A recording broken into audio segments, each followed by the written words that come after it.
Hi, everyone. I decided to apply the techniques of storyboarding with Midjourney to my own project.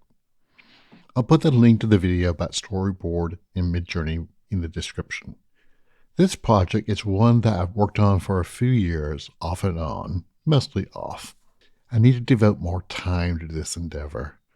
When I work on this story and other stories, that's when I feel most alive. I must say that none of this story has been generated by AI. Only the images are made with AI in Midjourney. I pulled the images into a storyboard template in GoodNotes on my iPad, but you could use a lot of other software. Curiosity lies among our sins.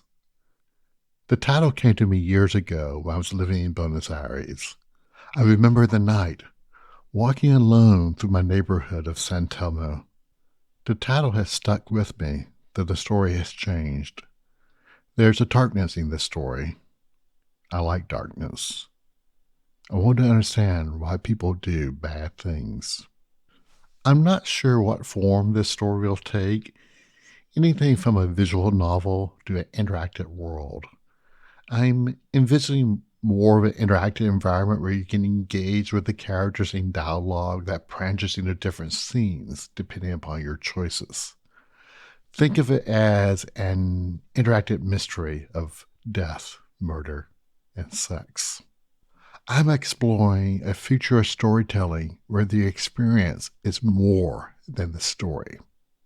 The main character, let's call him Nick, is an electrician, a working class man. I'm not that. I'm very far from that. But I'm from a working class family. I'm from a small town. Neither of my parents went to college. We need stories about ordinary people. We need stories about people who try to live a good life, but they make decisions not good for themselves or their families.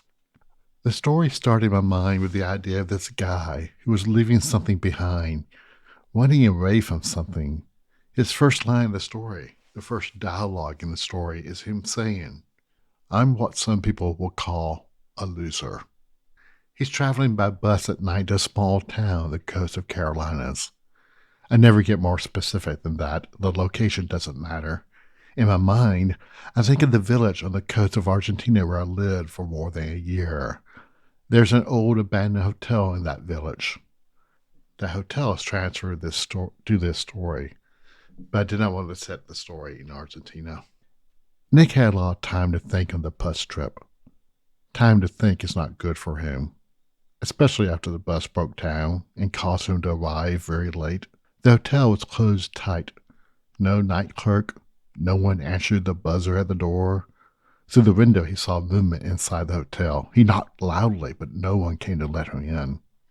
Disgusted, he thought about sleeping on the porch of the hotel. Instead, he remembered the beach. He knew this town. He knew it well. The many years had gone by since his childhood. The hotel stood a block from the beach on the only main road in town. Nick made his way to the sand and nestled against a tree until sunrise. He didn't sleep. At sunrise, he considered walking out onto the pier with the early morning fishermen.